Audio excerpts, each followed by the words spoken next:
Hey everyone! So it's been a while since I made a video, what with the holidays, and then I didn't have the internet for like a month. But anyways, I figured I would jump right into this first video of the new year with a book review, and I haven't done a book review for quite a while. More specifically, I haven't done this book series for a book review for a while, and the book series that I'm talking about is Dragonlance, and the book I'm reviewing is the Soulforge. This is the first book in the duology that is known as the Raistlin Chronicles.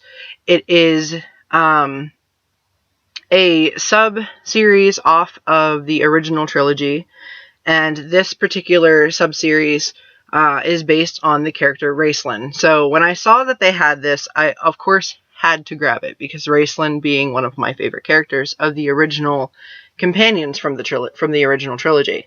So I was very, very, very excited to see that they made this book. And again, this is by Margaret Weiss and forwarded by Tracy Hickman, which is the two people who did the original Dragonlance series. So, very, very, very excited to see this, that they made this duology. And of course, when I seen it, I had to grab it. So this was the first duology or sub-series that I read off of the original trilogy. After I read the original trilogy.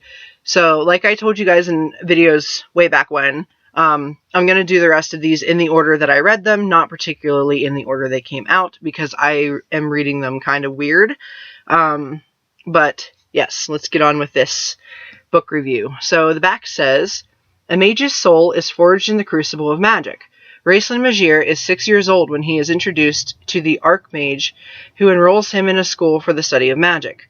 There the gifted and talented but tormented boy comes to see magic as his salvation. Mages in the magical tower of high sorcery watch him in secret, for they see shadows darkening over Raistlin, even as the same shadows lengthen over all Innislon. Finally, Raistlin draws near his goal of becoming a wizard, but first he must take the dread test in the tower of high sorcery. It will change his life forever if he survives." The book is 408 pages, and your font is rather small. But again, you know, it's descriptive like all the other books, but it kind of has to be for you to be able to follow along and know exactly what's going on. But they do a good job of like explaining everything as well. And not just like throw stuff out there, words that you've never seen before and you would have no idea what they are. At least they give the definition and stuff like that. As with a lot of the other books, this one does have like little bits and pieces of the other. It kind of has little bits and pieces of all the other companions, but they're very, very small.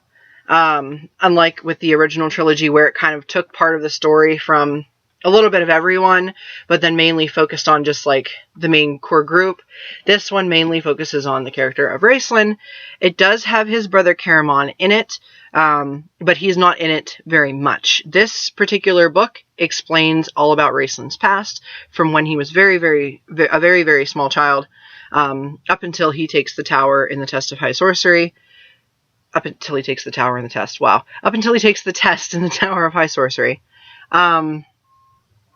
And so, yeah, it mostly just follows Raistlin's character, which I was all for, because like I said before, he is one of my favorite characters of the original companions from the original trilogy. So I was very, very happy to see that they made a duology for him.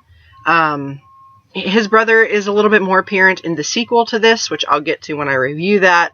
But in this particular book, he's only in it just here and there, in bits and pieces. But it is mostly Raistlin that the book follows.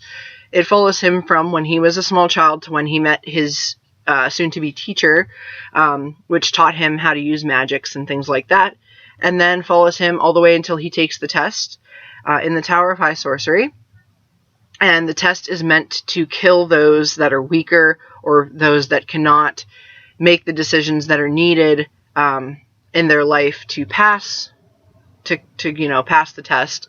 And of course, we know he survives because he's in the original trilogy as an adult. It also explains how he gets the golden tinted skin and the hourglass shaped eyes and things like that. So it was a really, really, really phenomenal book. I definitely recommend it. It is one of my favorites of the entire Dragonlance series thus far that I have read. And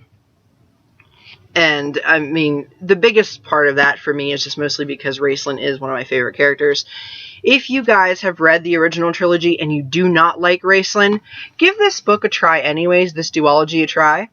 Because it sheds him in a different light. Like, I liked him in the original trilogy, but I like him even more now because it tells you exactly why Raistlin is the way he is, and it lets you understand him on a much deeper level, and they go into so much more detail with him and his background, and it just makes for a really, really amazing book.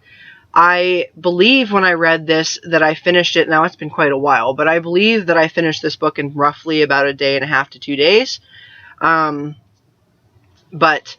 yeah, phenomenal book. I am going to do its sequel, which is called Brothers in Arms. I will do that review pretty soon, within the next week or so, for sure. But I at least wanted to get a review up and a video up. And I hope you guys, had a happy new year and a very Merry Christmas or happy holidays or whatever it is that you guys did through December into so far the beginning of January. And I will have another video up for you guys soon. All right, bye.